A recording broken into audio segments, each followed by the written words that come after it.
कहते हैं नारी आज कमज़ोर है, क्यों कहते हैं नारी कमज़ोर है, जब आज भी जब आज भी नारी के हाथों में घर की डोर है। मैं आज प्राउड फील करती हूँ कि मेरे हस्बैंड जो है यशवंत सिंह जी, वो मुझे किसी भी तरीके से पीछे नहीं करते हैं। इनफैक्ट आप आज मुझे हंसी आ रही थी कि आज महिला दिवस है और उन्होंने मुझे सुबह उठ के ये बोला कि आज तुम्हारा फुल डे रेस्ट है। तुमने जितना एंजॉय करना है आप करो, आज सारी चीज़ें मैं घर की संभालूंगा, बाहर की अंदर की जो भी है। तो मुझे लगता है कि महिलाओं का जो घूंघट है ना, उसमें ही जीवन नहीं है, आप उनको उससे निकालिए। शर्म है आंखों में होनी चाहिए, तो मुझे लगता है वो रिस्पेक्ट उसके बिना भी दे सकती हैं आपको। तो अब समय है कि हम उभार के इनको बाहर निकालें और आगे बढ़ाएं, प्रोत्साहित करें। ऐसा नहीं है कि मैं उस चीज़ से नाराज़ हूँ, पर मुझे जो सुनने में आया था उस इंटरव्यू में, उसमें कहा गया था किसी ने कि औरतों को सिर्फ साल में कितने व्रत होते हैं उसके बारे में पता है। पर मैं देखिए, मैं ये संदेश देना चाहती हूँ, वो एक के लिए नहीं है, किसी सब पुरुषों के लिए, सब लोगों के लिए, कि आप अगर औरतों को साल में कितने व्रत होते हैं उसके बारे में तो पता ही है। उसके अलावा आप देखिए कि औरत को संविधान में क्या क्या नियम है, क्या क्या लागू हुए हैं, उसके बारे में सब कुछ पता है। तो मैं कहती हूँ पुरुष जो है वो अपना दिमाग को ना, कहते हैं ना, ब्रॉड करें, फैलाएं, कि आप देखिए औरतों को सब कुछ पता है। वो एक, मैं सभी महिलाओं को अंतर्राष्ट्रीय महिला दिवस पर हार्दिक शुभकामनाएं देती हूँ। और बस मैं यही कहना चाहती हूँ कि सभी महिलाएं बढ़ चढ़कर आगे आएँ और अपने हुनर को दिखाएं। मैम, एक नारी होने के नाते जिस तरह आप अपनी पहचान बना चुकी हैं, आपको लगता है कि जो हमारा ग्रामीण आंचल है, इस आंचल में ये जो पहचान आपने बनाई है, ये कहाँ तक सक्सेस होगी, या आपके नए विचार किस हिसाब से मतलब ये गांव के लोगों तक पहुंचा पाएंगे? देखिए, जिस तरह से आप कह रहे हैं कि मैं अपनी पहचान जो बना रही हूँ लोगों से मिलके, और आप देख ही रहे हैं कि मैं छोटे मोटे कार्य भी कर रही हूँ। मुझे लगता है कि नारी को अपनी पहचान बनाने के लिए इतना कुछ करने की ज़रूरत नहीं होती। नारी अपने आप में ही एक पहचान है। कहते हैं नारी एक शक्ति का रूप है। तो मुझे लगता है कि जिस जिस दिशा में मैं जा रही हूँ, मुझे मतलब पूरा विश्वास है कि मैं इसमें और महिलाओं को, पूरी जिस तरह से आप रूरल एरिया में कह रहे हैं, इनमें महिलाओं को और निकालूंगी, उभारूंगी। और जितनी, कहते हैं ना, जितनी शक्ति जो नारी में है वो उसका रूप आपको देखने को मिलेगा। तो ये मेरी पूरी कोशिश लगी हुई है कि मैं इसमें पूरी सक्सेसफुल भी होंगी, आप देखिएगा आगे, कोशिश मेरी यही है। और बस मैं यही कहना चाहती हूँ कि आप सब सब लोगों को मैं यही कहना चाहती हूँ, सब नारियों को, कि प्लीज़ आप मेरे पे विश्वास रखिए। और जितना मैं मेरे से आप सीख सकते हैं आप सीखिए, मैं भी आप लोगों से बहुत कुछ सीखूंगी, और इसी तरीके से हम मिलजुल के आगे बढ़ते रहेंगे। मैम, आपने देखा होगा कि कुछ दशक पहले जो नारी घर में एक लक्ष्मण रेखा के अंदर रहती थी, लेकिन आजकल की नारी में क्या फ़र्क है, उस नारी में क्या फ़र्क है, इसमें आप कुछ बताएंगे? जैसा कि आप बता रहे हैं कि पहले के ज़माने में देखा जाए और अब के ज़माने में देखा जाए तो बहुत ज़मीन आसमान का फ़र्क हो गया। आप कल्पना चावला को देखिए, वो कहाँ आसमान पे पहुंच गई, चांद पे पहुंच गई हैं। और आप देखिए हमारे हिंदुस्तान की अवनी चतुर्वेदी हैं, जिन्होंने जो पहली कहते हैं फाइटर प्लेन उड़ाया फाइटर है, प्लेन मिग उड़ा है। 21 जिन्होंने उड़ाया बिल्कुल। है, हाँ, लेफ्टिनेंट बनी है। तो आप देखिए इस तरह से हर एक क्षेत्र में औरतें कहाँ कहाँ जा रही हैं।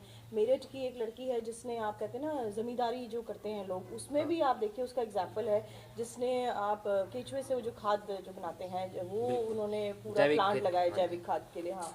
तो आप ये देखिए कि इस तरह से आगे और बढ़ रही हैं। एक मैं और एग्जांपल जो मुझे बहुत लगता है, क्योंकि लोग मुझसे पूछते हैं, आप देखिए मैं एक रूरल एरिया की बहू हूँ। यहाँ पे पर्दा सिस्टम एक कल्चर है, मैं ये नहीं बिल्कुल। कहती हूँ पर्दा सिस्टम गलत है, पर मुझे लगता है कि जैसे मैं हूँ, मुझसे भी सवाल किए जाते हैं कि आप पर्दा नहीं करते हो। तो मेरे घर में मेरे को अलाउ किया गया है, कोई मुझे इशू नहीं होता, मेरे हस्बैंड ने मुझे अलाउ किया हुआ है। बिल्कुल। तो मुझे लगता है कि पर्दा सिस्टम को भी अब ख़त्म होना चाहिए। आप, इसका एक लाइव एग्जांपल है जो कि कुरुक्षेत्र का एक गांव है पिलानी, जहाँ पे महाखाप पंचायत हुई थी। महाखाप पंचायत, अगर आप शब्द सुनते हैं तो आपको लगता है कि भाई बड़े बुजुर्ग आदमियों ने बैठ के कोई पंचायत में कोई बड़ा अच्छा फैसला। फैसला किया होगा। बिल्कुल।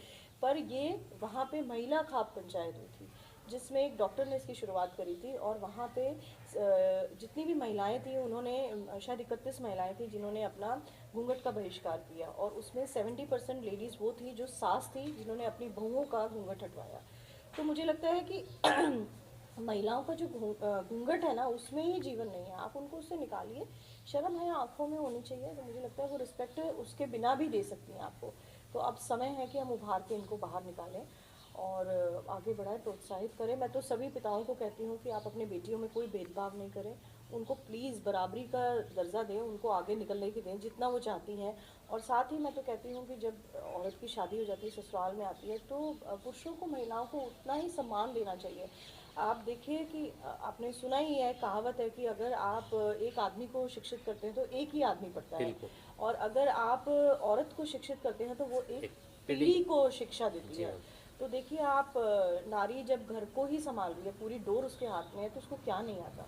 तो मुझे लगता है सम्मान आपको उतना ही देना चाहिए। मैम, आप ग्रामीण अंचल है महेंद्रगढ़ इलाका, तो इसमें आप कुछ ऐसे उदाहरण बताएंगी जो हमारे यहाँ की क्षेत्र की नारी या लड़कियाँ कहीं आगे बढ़ने में एक प्रेरणा स्रोत मिली हो दूसरी लड़कियों के लिए? जी, सबसे बड़ी तो प्रेरणा हमारे ही गांव से है, शुरुआत है। अगर आप जी मैडम। देखेंगे, अंजू कुमारी है जो आज सीएम की आपकी कुर्सी पे बैठ रही है, सीएम जीजीए जिसे कहते हैं, चीफ मिनिस्टर गुड गवर्नेंस जो है, बिल्कुल। तो उसकी सीट पे वो बैठ रही है, उसको मौका दिया जा रहा है। तो इससे बड़ी सम्मान की बात हमारे गांव के लिए क्या हो सकती थी। तो ये लाइव एग्जाम्पल है जी जो आप मैम। देख रहे हैं। एक बात मैं और कहना चाहूँगी कि मैंने एक इंटरव्यू में सुना था लेटेस्ट, हमारे महेंद्रगढ़ का ही एक इंटरव्यू है, मतलब मैं उसको पिन पॉइंट नहीं करना चाहूँगी। ऐसा नहीं है कि मैं उस चीज़ से नाराज़ हूँ, पर मुझे जो सुनने में आया था उस इंटरव्यू में, उसमें कहा गया था किसी ने कि औरतों को सिर्फ साल में कितने व्रत होते हैं उसके बारे में पता है। पर मैं, देखिए, मैं ये संदेश देना चाहती हूँ, वो एक के लिए नहीं है, किसी, सब पुरुषों के लिए, सब लोगों के लिए, कि आप अगर औरतों को साल में कितने व्रत होते हैं उसके बारे में तो पता ही है। उसके अलावा आप देखिए कि औरत को संविधान में क्या क्या नियम है, क्या क्या लागू हुए हैं, उसके बारे में सब कुछ पता है। तो मैं कहती हूँ, पुरुष जो है वो अपना दिमाग को ना, कहते हैं ना, ब्रॉड करें, फैलाएं, कि आप देखिए औरतों को सब कुछ पता है। वो एक घर चला रही है, आप देखिए वो अपने बच्चों को संभाल रही है, वो एक तरह से दो घरों को संभालती है, अपने माँ बाप का भी देखती है और अपने बिल्कुल। ससुराल का भी देखती है। तो लोगों को इस चीज़ से निकलना चाहिए कि औरतें, अब बहुत महिलाएं जो हैं बढ़ चढ़कर आगे आ रही हैं, तो उनको और आगे बढ़ने में आप उनको सपोर्ट करिए। अब आप जैसे मेरा एग्जांपल लेंगे, मैं आज प्राउड फील करती हूँ कि मेरे हस्बैंड जो है यशवंत सिंह जी, वो मुझे किसी भी तरीके से पीछे नहीं करते हैं। इनफैक्ट आप, आज मुझे हंसी आ रही थी कि आज महिला दिवस है और उन्होंने मुझे सुबह उठ के ये बोला कि आज तुम्हारा फुल डे रेस्ट है, तुमने जितना एंजॉय करना है आप करो, आज सारी चीज़ें मैं घर की संभालूंगा, बाहर की अंदर की जो भी है। तो आप देखिए एक दिन ये मुझे दिया है, इसके लिए मुझे कितनी खुशी हो रही है। आप देखिए इसकी अवज़ में, जब औरत को ऐसी चीज़ मिलती है तो उसकी अवज़ में वो देखिए वो अपने घर के लिए और कितना ज़्यादा कुछ करती है। तो यही बस मेरा कहना है कि आप सब, वही सम्मान वाली बात है कि आप जितना देंगे उतना आपको रिस्पेक्ट वापस मिलेगी। मैडम, सरकार ने एक मुहिम भी चला रखी है, बेटी पढ़ाओ बेटी बचाओ अभियान। इस बारे में आपका क्या कुछ कहना है कि ये जो सरकार ने मुहिम चलाई थी, ये कितनी सार्थक है आज के दिन में? देखिए सरकार तो बहुत कुछ कर रही है, अगर देखा जाए तो हर चीज़ में महिलाओं को आगे ले जाने की जा रही है। अब हमें बेटी पढ़ाओ शिक्षा जो है, आप को राइट मिल गया है पूरा, कि औरतों को देनी है शिक्षा, बच्चों को देनी है, लड़कियों को देनी है। साथ ही आप देखिए हमें मतदान का भी पूरा राइट है। बिल्कुल। पर उसके बाद भी हमारी जो नारियां हैं वो कितना, मतलब कहते हैं ना, अभावपूर्ण है, कितनी चीज़ें से पीछे रह रही हैं। तो मुझे लगता है ये जो मुहिम सरकार ने चलाई है ना, इसको सरकार ने तो चला दिया, पर हम इंसान, हम मनुष्य को ही इसको आगे और बढ़ावा देना है, जिससे कि हम, कहते हैं ना, हर चीज़ में बराबरी का दर्जा मिल सके, हमें हर चीज़ में प्रोग्रेस मिल सके। तो जितनी महिलाएं आगे बढ़ेंगी, पढ़ेंगी, उतना ही, मैं कहती हूँ, देश का क्या, घर का भी विकास उतना ज़्यादा होगा। तो ये मुहिम बहुत अच्छी है और इसको मुझे लगता है कि इम्प्लीमेंट हमें ज़्यादा से ज़्यादा करना चाहिए। मैम, आप चुनाव लड़ना चाहती हैं जिला पार्षद, तो आपका क्या उद्देश्य है कि अगर आप चुनाव जीतती हैं और चुनाव जीतने के बाद खासकर महिलाओं के लिए क्या कुछ करना चाहेंगे? जी देखिए, मैं चुनाव लड़ रही हूँ, स्पेसिफिकली ऐसा नहीं है कि मैं सिर्फ महिलाओं के लिए लड़ रही हूँ, पर हाँ, मैं एक महिला हूँ, तो कहते हैं ना, महिला महिला के होने के लिए नाते। एक सॉफ्ट कॉर्नर आपका बनता बिल्कुल। ही है। तो मैं, जैसे अब मैं विजिट करती हूँ गाँव में, तो मैं देखती हूँ औरतों की इतनी परेशानियाँ हैं, क्योंकि घर में जब औरत रहती है तो घर की परेशानियाँ तो उसको देखनी पड़ती हैं। मान बिल्कुल। लीजिए हस्बैंड को किसी चीज़ की परेशानी है, जी वो मैम। भी औरत अपने ऊपर ही लेके चलती है कि जी। भाई मेरे हस्बैंड को ये परेशानी हो रही है, बिल्कुल। तो मुझे इसको भी हैंडल करना है। तो मैं, मतलब मेरी ये पूरी कोशिश रहेगी कि मैं किस तरह से महिलाओं के लिए आगे जाके कुछ अलग से हट के कोई चीज़ करी जा जी सके, मैम। जिससे कि भाई मान लीजिए अब छोटा कोई लघु उद्योग कोई औरत खोलना बिल्कुल। चाहती है, और उसको आता है, अब हुनर देखिए आप गांव में लेडीज़ को कितना है। आप देखते हैं ना वो, आप इंडी बोलते हैं शायद हाँ वो, हाँ हाँ, बिल्कुल गाँव वो की, मटके रखने हाँ की, मटके हाँ रखने के लिए बिल्कुल वो लेडीज़ यहाँ पे बना रही हैं। बिल्कुल। शहर में तो अगर देखा जाए तो हम तो हैरान है कि ये भाई ऐसे हाथ से भी बनती है। हाथ से आप बनती है, देखिए क्रोशिया से मैट्स बनाती हैं, बिल्कुल। इतना स्वेटर कुछ, वगैरह जो स्वेट बनाई सब जाती कुछ हैं, बनाती हैं, और साथ में देखिए इतना कुछ कर रही हैं। तो ये छोटे छोटे जो हुनर है ना, आप घर में ही आप देखिए सजावट का सामान बना लेती हैं वो। तो मुझे लगता है ये हुनर जो है उनका बहुत अच्छा है, इनको लघु उद्योग में कैसे कन्वर्ट करना है। तो मेरी ये कोशिश रहेगी कि जो ऐसी औरतें आगे आना चाहती हैं तो उनको हम और बढ़ावा देंगे, और मैं मतलब मेरा पूरा रहेगा योगदान कि भाई मैं किस तरह से उनको निकाल पाऊँ और उनको ये छोटे छोटे लघु उद्योग में डाल पाऊँ।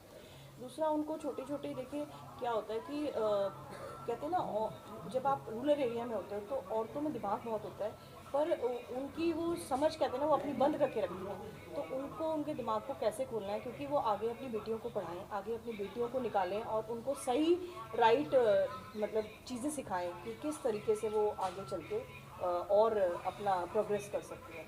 तो ये मेरा फोकस रहेगा कि औरतों को मैं और ज़्यादा उभारने की कोशिश करूँगी, ये होगा। कुछ छोटी छोटी चीज़ें उनकी होती हैं, जैसे आप पेंशन से रिलेटेड है, कुछ उनको नॉलेज नहीं है बैंकिंग की, तो बैंक में वो भी जा सकते हैं। ज़रूरी थोड़ी ना आदमी के लिए बैठे रहो आप जाने के लिए। तो ये एक शिक्षा का जो कहते हैं ना एक्स्ट्रा नॉलेज जो है, तो ये मेरा फोकस रहेगा कि आप दे सकें। मैडम सरकार ने जो 50% आरक्षण महिलाओं के लिए ग्राम पंचायत चुनाव में जो रखा है, इस कदम से आप कितना सहमत हैं? पहले इसमें थोड़ा सा क्लैरिटी करते हैं कि ये आरक्षण नहीं है, रिजर्वेशन नहीं है, जैसे कि सीएम साहब ने बताया, कि सीएम साहब ने, ये पार्टिसिपेशन है। बिल्कुल ठीक है ना, पार्टिसिपेशन हाँ है, भागीदारी है। तो बिल्कुल मुझे लगता है कि ऐसी चीज़ें तो बहुत अच्छी हैं महिलाओं के लिए, अगर उनको इतना 50% की पार्टिसिपेशन मिल रहा है बिल्कुल तो हमें जब मौका मिल रहा है तो मुझे लगता है महिलाओं को लेना चाहिए। अब आप देखिए जैसे सरकार ने बेटी बचाओ बेटी पढ़ाओ वाली जो मुहिम चलाई हुई थी, बिल्कुल इससे आप देखिए कितना बेनिफिट हुआ है, फ्री एजुकेशन बच्चों के लिए कर दी गई है, गर्ल्स के लिए। बिल्कुल। तो मुझे लगता है कि ये इसको अगर सरकार हमें दे रही है तो हमें इस मौके को ज़रूर लेना चाहिए, और बहुत अच्छी चीज़ है हम महिलाओं के लिए, तो हमें इसको लेना ही चाहिए। जितनी ज़्यादा महिलाएं अगर मान लो मैम ग्राम सेवक या पंचायत सरपंच बनती हैं, तो आपको लगता है कि वो अपने घर संभालती हैं आज तक, और आज के बाद ये अपने गांव में संभालने के लिए निकलेंगी, तो क्या संभाल पाएंगी? उनके अंदर कहीं ना कहीं परेशानी भी आएगी। आपको पता है कि गांव में कई तरह के मामले आ जाते हैं, तो आपको कितना लगता है कि महिला वहाँ उस मामले को सुलझा पाएंगी? देखिए अभी अगर आप लास्ट योजना को देखा जाए हाँ उसमें जी, महिलाएं ही थी, बिल्कुल और काफ़ी महिलाओं ने बहुत अच्छा मतलब आप देखिए प्रोग्रेस किया अपने गांव की तरफ। स्पेशल उनके इंटरव्यूज़ आते हैं अगर हम सुनने में देखेंगे, बिल्कुल तो मुझे लगता है कि जब जिम्मेवारी ज़्यादा होती है ना तो ज़्यादा अच्छे से काम किया जा सकता है। जी हाँ, जब आपका दिमाग रिलैक्स है तो आप खुद लीनियंट हो जाते हो। तो मुझे लगता है कि औरतें इसको और अच्छा, क्योंकि उस उनकी जो सोचने की क्षमता होती है ना वो ज़्यादा बढ़ जाती है, क्योंकि जिम्मेवारियाँ ज़्यादा हो जाती बिल्कुल है। तो आदमी की एक जिम्मेवारी होती है भाई इसको घर चलाना है, औरत को क्या है कि भाई घर का बजट भी देखना है, बच्चों को भी देखना है, सास ससुर को भी देखना है, पेरेंट्स को भी देखना है, सबको देखना है। तो कहते हैं ना अपने आप ही वो क्षमता सोचने समझने की बढ़ जाती है। तो मुझे लगता है बिल्कुल वो तो और अच्छे से संभालेंगे, और उतरना चाहिए राजनीति में। मैं तो कहती हूँ और औरतों को आना चाहिए, तो काफ़ी चेंजेस होंगे इससे। अंत में मैडम आपसे एक संदेश मांगना चाहूँगा कि आज जो अंतर्राष्ट्रीय महिला दिवस है, तो नारी शक्ति होने के नाते आप नारियों को क्या कहना चाहें? देखिए आज जो हमारा महिला दिवस है, मैं सभी महिलाओं को बस एक ही संदेश देना चाहती हूँ कि आप आपके अंदर जो है ना वो बहुत शक्ति है। हमें शक्ति का अगर रूप बोला जाता है तो आप इसका इस्तेमाल करिए। आप अपनी शक्ति का जो है राइट इस्तेमाल करिए, आप अपने सम्मान के लिए खड़े होइए, आप अपने लिए लड़िए, अपने आप को आगे बढ़ाइए। जब आप आगे बढ़ेंगे तो ऑटोमेटिकली आपका जो घर है, आपका परिवार है, वो आप पे गर्व महसूस करेगा और वो खुद भी आगे प्रोग्रेस करेगा। तो मैं तो बस यही कहना चाहती हूँ, हर एक महिलाओं को आगे आना चाहिए, और इससे हमारे देश का और विकास होगा। तो बस मेरा तो यही कहना है। और फिर से मैं एक बार कहना चाहूँगी कि सभी को अंतर्राष्ट्रीय महिला दिवस पर हार्दिक शुभकामनाएं। एक चीज़ बहुत ज़रूरी थी शुभकामनाओं के साथ मैं बताना, शायद कुछ लोगों को पता होगा, कुछ लोगों को बिल्कुल नहीं पता होगा कि बिल्कुल हम महिला दिवस को क्यों मनाते हैं। क्यों मनाते हैं? हाँ, वो बहुत इंपॉर्टेंट चीज़ है, क्योंकि स्पेशली महिलाओं को रूरल एरिया बिल्कुल में पता बिल्कुल होना चाहिए कि आज की इम्पोर्टेंस क्या क्या है। है? बिल्कुल आज से बहुत साल पहले सन 1908 में इंग्लैंड में औरतों ने पहली बार मार्च शुरू किया था, मतलब आंदोलन जिसे कहते आंदोलन हैं। बोलते हाँ, हैं। वो स्टार्ट किया था। किस लिए किया था कि हमारी जो सैलरी है, हमारे सैलरी में बढ़ावा किया जाए और हमारे काम करने का जो टाइमिंग्स है, वो आवर्स है, वो थोड़े से घटाए जाए। बिल्कुल। तो इसको ही मद्देनज़र रखते हुए यूनाइटेड नेशंस ने उन्होंने इस दिन को 8 मार्च को जो है वो महिला अंतर्राष्ट्रीय महिला महिला दिवस दिवस के के रूप में मनाया था, जो 1975 में हुआ था और 1977 में इसको इम्प्लीमेंट कर दिया गया था। तो यही देखिए, उस समय पे जब बहुत पुराना टाइम है ये, 1908 क्या टाइम आप देखिए, बिल्कुल। उस टाइम अगर औरत अपने लिए खड़ी हो पाई, तो मैं कहती हूँ आज तो बहुत अच्छी नई पीढ़ी है बिल्कुल औरतों के लिए। इतनी औरतें आगे आ रही हैं, महिलाएं आगे आ रही हैं, बच्चे आगे आ रहे हैं। तो आप लोग खुद भी कोशिश करिए, आप आगे निकलिए और अपने बच्चों को, अपनी बेटियों को शिक्षा दीजिए कि भाई आप भी आगे बढ़ चढ़ के निकलिए और कोई भेदभाव मत करिए। बस मैं यही चाहती हूँ सबसे। और बस मेरा यही कहना है। मैं फिर से आपको विशेष देती हूँ, दुआएं करती हूँ कि आप प्लीज़ आपका जीवन बहुत सुखमय हो और हमेशा की तरह, जैसे मैं कहती हूँ, स्वस्थ रहिए, मस्त रहिए। धन्यवाद।